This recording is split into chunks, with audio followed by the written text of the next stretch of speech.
Welcome to the 2022 Saltwater Sportsman National Seminar Series, our 35th anniversary, presented by Bass Pro Shops and Mako Boats. You're about to learn from some of the top saltwater anglers in the country. Now, the key to getting the most from the seminar series is to listen to the little subtleties, the adjustments that we are doing when the fishing is tough. This is what we like to refer to as the golden nuggets of the seminar series. We're about ready to get underway, so let's get right down to it. Coming to you from the IGFA in South Florida, it's the 35th Annual Saltwater Sportsman National Seminar Series, brought to you by Bass Pro Shops and Mako Boats. Now, here's George Poveromo. Welcome to the Saltwater Sportsman National Seminar Series, edition 2022, presented by Bass Pro Shops and Mako Boats and filmed on location at the International Game Fish Association.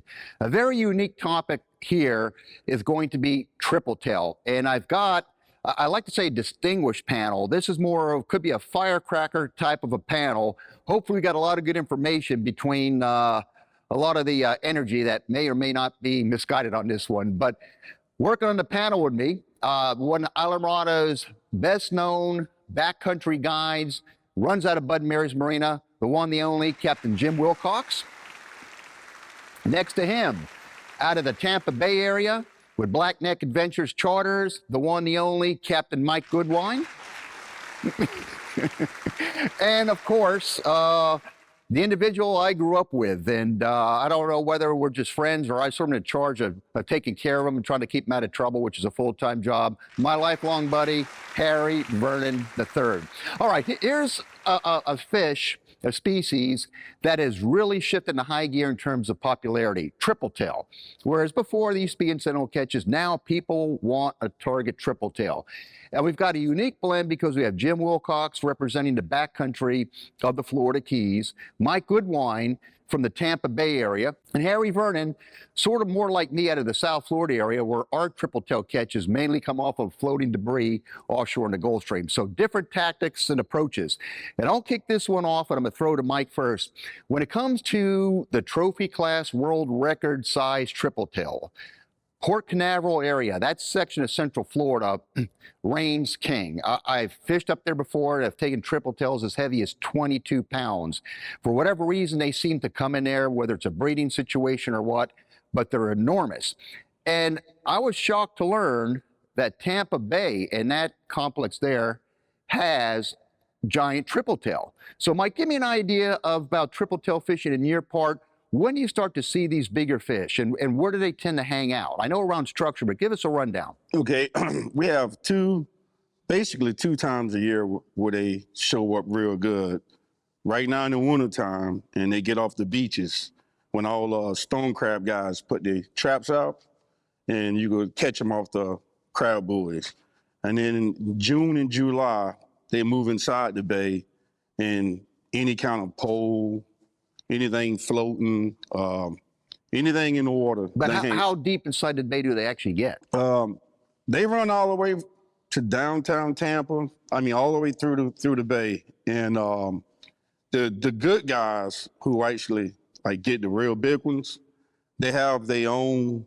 You're not one of the good guys? Well, But I sort of, I had to do it. yeah, I sort of know where he's trying to go here, and I'm wondering if this is legal or not. yeah, legal. no. I'm Finish the trying to sentence figure off. out a way to say it. They know where some stuff at in the bay that other people don't.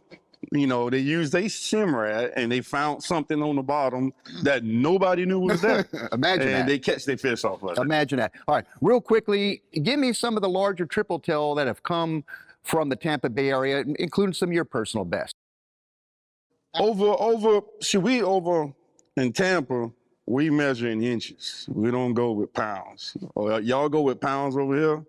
Oh, I don't know if it's Remember, because... pounds are more impressive. Huh? Pounds are more impressive. Well, I go yeah, with inches, Mike. I go with inches, yeah. That's right, you're backcountry too. But It's over something like a here- dividing Yeah, line. We got to keep it Pounds. legal. Yes. Pounds. Yeah. We do inches It over just there. makes it sound bigger is what it is. And they do pounds over here, I don't know where it come from. What about the floating groupers? And it's poundage off of that, I guess. Everything is in pounds, I Yeah. guess. So Yeah.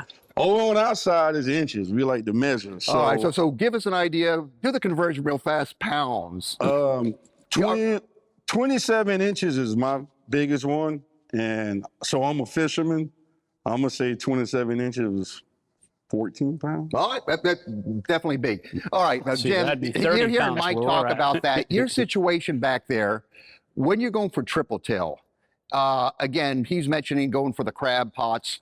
Now, what about sunken mangrove trees and this and that? If you're in that Well, we backcountry, find them on drifting debris all the time. well, out in the give us bay. a rundown of where We you run can the find buoys quality like ones. Mike does, you Yep. know, and we usually generally do that on a nice day. I mean, when it's really blowing, you can't go out in the Gulf and be running around in a 20-foot boat. But we do that on a nice day. The cool thing about triple tail is you're kind of sight fishing them, and when you can teach a customer to cast up current, bring the bait to the fish, they watch them eat, they free spool them a little bit, close the bail, they feel like they've done something. You know what I Yeah. mean? They really feel like they've caught the fish on their own. So that's the most fun part about triple tail for me. We're not really worried about how big they are, how many we catch.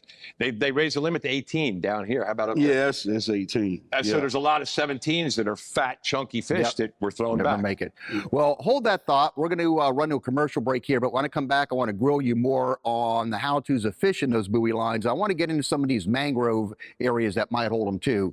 You're watching the Saltwater Sportsman National Seminar Series, filmed on location at the International Game Fish Association. We're coming right back after this commercial break. The Saltwater Sportsman National Seminar Series is brought to you by Simrad. Go with Simrad and go with confidence. Penn, let the battle begin. Sirius XM Marine, weather, fish mapping, and entertainment for anglers. Mercury Outboards, go boldly. Angle, portable fridge freezers and high-performance coolers. George will be right back. Welcome back to the 35th Annual Saltwater Sportsman National Seminar Series from the IGFA in Fort Lauderdale, Florida. Brought to you by Bass Pro Shops and Mako Boats. Let's get right back to George. You're watching the Saltwater Sportsman National Seminar Series, filmed on location at the International Game Fish Association. The topic, triple tail. I'm talking with Captain Jim Willcox, who runs out of the backcountry from Isla Mirada. All right, that's very traditional. You run, you see a triple tail, you make a cast. So a couple questions going to you. Obviously it's sight fishing. You see one, you throw. But are any chances that those buoys might have triple tail that might be deep that you don't see, or are they always by that surface? They're not always by the surface. Sometimes they're a foot down. Sometimes there'll be two smaller ones up by the buoy, and there'll be a bigger one below it. So you just got to run as close as you can without freaking them out. And you look as hard as you can. And you got to, when you're running the buoys, you want the light right. If you're looking into the light, they're going to be hard to see. All right, so you're fishing out of a skiff. Okay, well, somebody in a towered boat has the advantage because it can see down. So somebody who's almost near water level, what are some of the advantages to sighting triple tail that may not be right on those buoys? Well, the advantage of being down low in the water, when you're up in a tower, you can see the fish can see you too. You're better off being, you know, an old guy told me 20 years ago, don't, you know, get up on that platform on the bow. It's a little advantage for the angler, but it's also an advantage for the fish. So, But those big towers ain't all they're cracked up to be, Mike. well, but the triple tail is a dumb fish too. Right? Some days They they're are dumb, some days so- they're smart. And we buzz right down inches. I knock the scales off them sometimes. They turn around. I go check two more buoys, come back, and they sitting there like, catch me. So Some days I they're mean- like that. Some days they're really difficult, and some days they're hard. yeah, well, I think they're harder when they're free floating. When we're tarpon fishing, we see a lot just free floating coming by the boat, and they seem to spook a little easier. All right, Harry, now, based on what we find offshore in the weed lines, nowhere near the sizes that they tend to get. Okay, so we should be measuring these in inches, not talking pounds, where we find them in these weed lines. Well, my inches are pretty heavy sometimes. So the reason why everything's inches now is because you have to measure everything. Right. So that's why everything pretty much changed to inches. And, you know, back in the day, we didn't have to worry about anything. No. They were all 30, 40-pound fish. But now it's a little different. So it all changes. But All right, now you see them in weed lines, you see them laying on the board, and sometimes you see floating buckets, and they're in the buckets, and the cheaters could just pick the bucket up with the fish and put them in a live well. Right. Well, the triple tail offshore here mainly will hang around whatever debris that's out there. They'll scoot off sometimes, but they'll come right back, or they'll hang underneath the boat or whatever. My go-to deal is a simple white little bucktail jig. What would you say I'll tip ounce-wise it. that would be? This is like an 1/8 ounce to a 1/4 ounce. I don't want anything heavy, because you throw something heavy, it just throws out and it just sinks. What are you like a doing rock. liter? So liter, If I'm anything. using like 20-pound liter, light stuff, fluorocarbon. Works good. I'll tip this way. If I have a shrimp, there's a killer. If not, I'll just go ahead and put a little chunk bait on there, squid, whatever, something that's got a little flavor to it, and keep it simple. Small pilchard works really, really good, but you want to be able to throw it out and just, I mean, you can see the fish in our waters. It's crystal clear out here. And you're just going to cast it and try to get it right in front of them. They're not too aggressive of a fish. You know, they just, like he says, they lay there. They're pretty. But 20-pound leader over where I'm at, you get your feelings hurt because that ain't gonna work in Tampa Bay. Well, nothing. Feelings don't happen over here. We don't care about all that stuff. I don't care The about. first thing they want to do is wrap around the rope or whatever object they own. They like to go down and try to get around it. Yeah, well, we'll 20-pound test, you finna get your feelings hurt. No, because our fish aren't that big, so we don't worry about fraying them off. That fluorocarbon's pretty tough. Well, but I want to jump in here real quick and talk about what are the challenges if you're offshore any kind of a breeze is, you know, we'll get an outfit set aside for triple tail. It might be an 8-pound class mono spin deal. You run maybe 12-pound test leader to that, a tiny hook that you put a piece of ballyhoo or maybe a shrimp. But the key is above it, by this far, you put a float with a little split shot. So you have this light outfit, and any kind of wind, you have enough ballast in there that you could cast out, get the distance, and bring that in front of the fish. The float's going to hold the bait at a certain level that way they could come and get it. And that's a precision outfit that could get some of those triple tail in those conditions. And I'm going to hold you to that before we get going again. We got another commercial break. This is Flying. You're watching the Saltwater Sports National Seminar Series. Triple tail is the subject. We're coming right back. The Saltwater Sportsman National Seminar Series is brought to you by Rapala, your best shot at a world record. Suffix, always use the best line. VMC, your expert in hooks. Williamson Lures for the pelagic playground. Starbright, blending technology with performance since 1973. George will be right back. Welcome back to the 35th Annual Saltwater Sportsman National Seminar Series from the IGFA in Fort Lauderdale, Florida. Brought to you by Bass Pro Shops and Mako Boats. Let's get right back to George. You're watching the Saltwater Sportsman National Seminar Series from the International Game Fish Association. The topic, triple tail. All right, Go I think for the it, most Jim. important thing is throwing up current with a weightless hook and letting the bait drift back to the fish at the speed of the current rather than bonking them on the head. well, we don't have a whole lot of current offshore 12 Well, miles. where I'm fishing, it's always heavy current. And that's what makes it fun with the customer is they have to figure out which way the current is running. I have them throw past the buoy, up current, and then wind it back towards the buoy, hold the rod tip up high so you can see the bait skipping on the surface. When it gets above the buoy, stop, open the bail, I let them eat it, they close the bail, wind What are you tight, doing that's it. terminal tackle wise? I'm just using my regular 40 40-pound leader or 30-pound leader that we got on there for redfish. And I always have one rod ready with just a bare hook. And Bait, what are you triple baiting tail. with? Shrimp, ballyhoo, anything stinky, like Mike said on that Yeah. last show. Yeah. Yeah, I use pinfish, big pinfish. Yeah. Well, you got the bigger the fish over pinfish, there, of course. The bigger. And you said it's fun to do with your clients. Oh. Moment of truth, it's really tough, you know, because you got to make that perfect cast. And They don't have eyes in their tail. Yeah.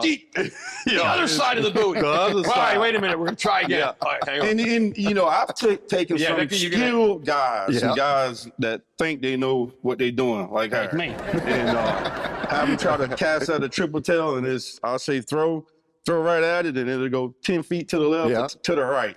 I don't know if it's something about that big fish that's sitting up there that makes people freak out. Well, Jim, let's circle back with you. Out in that backcountry world, is there a certain time of the year you tend to see maybe some of these larger triple tail? And do the larger ones come from different types of structure versus just those crab buoys out in the Gulf? They're on the crab buoys. They're on the park markers, same kind of thing as Mike. And we see them now, and we see them in the summertime. Now, in the summertime, I've seen schools of them swimming through Lake Ingram. I don't know why. You know what I mean? I don't know why. They're kind of a mysterious fish. I don't really know why or when they come and go. Some days you run the buoys, you don't see any. Other days you see them all over the place. Yeah. And Generally, if you see one or two, you're going to see some more, right? Yeah. You know, they must be in groups kind of together. Yeah, and another tip that I tell everybody is when you make that cast, if you make a bad cast, I tell my clients to hurry up and get it back in the boat, because if you make a bad cast, sometimes he'll swim out to see what it is, and if you get him too far away from that buoy, he'll go down and gone. You miss your opportunity. So I was like, if once it hits try to get that perfect cast, don't be hesitating or whatever, because if you pull them off that buoy sometimes, they gone. Hurry up. Yeah. Hurry up. So, and it's like Easter How many egg. backup rods do you have? You know, I always got a backup rod because when Yeah. that guy screws it up 3 times, he's done. See, offshore, there's nowhere to hide except what's floating. So they That's true. don't go too far away. They come back. They spook. It's Maybe just it's a because they matter of get run time. over so much, where I'm fishing. But I can't see that happen out of Miami. No. yeah, I don't know. Yeah, they're spooky, man, back in the bay for me. Yeah. Very good. All right, Jim, let's have this scenario. There, you see a decent-sized triple tail, and it's not reacting to the baits that you're throwing. It's just circling around, looks, and doesn't even want to do anything. Is there anything that you do to try to get that fish to like push it over the edge and get that strike if they've been pressured? No, because if they don't bite, they disappear, right? I mean, they either eat or they go away. I mean, that's what there's no sitting there trying to finesse that thing. I mean, I feel like I can force a redfish to eat. You can't force a snook to eat if he doesn't want to eat. All right, I sort of baited you with that one. No pun intended. Yeah, pun intended. Is Mike and I experienced this too. We were fishing together, had a big triple tail on this buoy. And I'm going to keep you in suspense. I'm going to tell you how this turned out right after the commercial break. You're watching the Saltwater Sportsman National Seminar Series.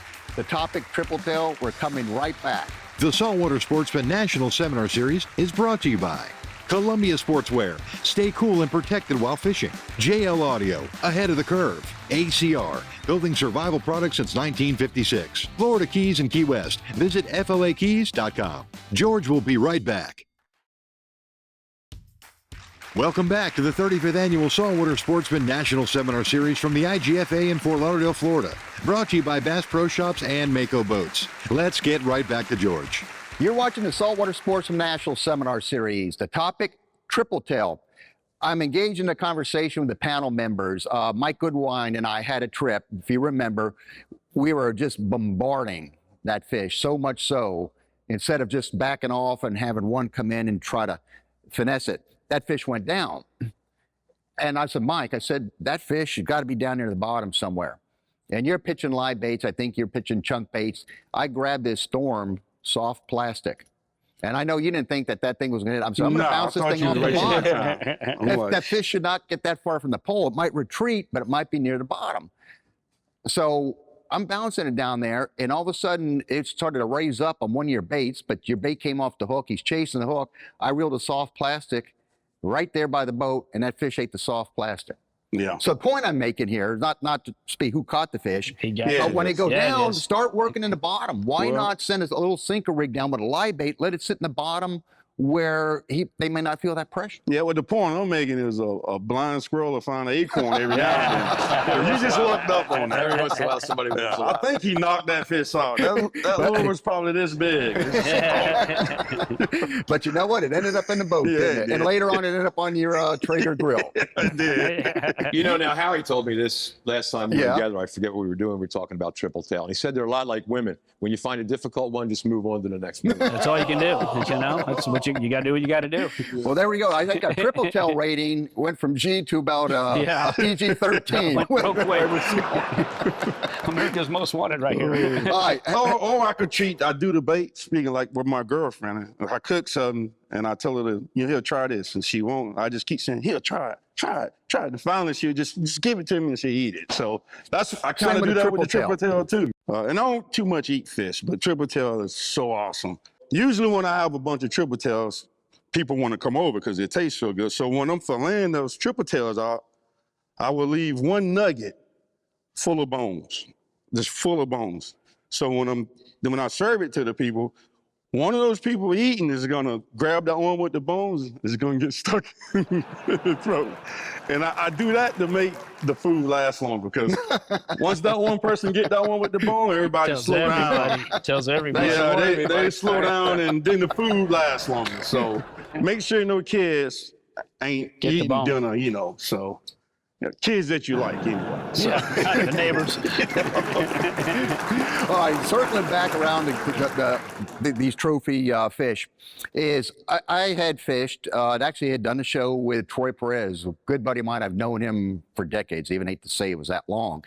And we fished the monsters out of Port Canaveral, and we were fishing primarily the buoy lines. And I'm sure they have new findings out there somewhere if you get off the line that the Simrad picks up. Yes. But we were working the buoys. And we're looking, you don't see them. Sometimes you see them, but he said those triple tail under the buoys lay flat under it where you can't see them. So you throw in a little bucktail tip with shrimp, at that buoy, you hit it where it makes a noise, and you try to work it in that upper column to see if the fish are around. And he said, if not, then you make another shot and you drop it down at the bottom. He said sometimes they are hanging at certain stages of that chain, including the bottom. And we had a remarkable day. We caught, I think the biggest was 22 pounds, a 21 pounder, an 18 pounder, a 17. This is all in one day, working the different stages. Sometimes you don't see them, but if they're on the chains, you're working them all the way to the bottom, at least trying to experiment on each one. How many there. inches were they? That's pounds. Yeah, on our side, it's the pounds. Not We get the inches. big one. We don't bother with the inches. That's like a West Coast thing over there, too. There you have it, the Tripletail session of the Saltwater Sportsman National Seminar Series. We're coming right back with a totally different topic. Well, there you have it. This week's Saltwater Sportsman National Seminar Series presented by Bass Pro Shops and Mako Boats. Now, adhering to Seminar Series tradition, you still have an opportunity for a chance to maybe win one of the many door prizes we have available. Go to nationalseminarseries.com, log on to the door prize banner, and enter your name and contact information. At the conclusion of the seminar series, we will computer generate the winners of those prizes. So get right down to it.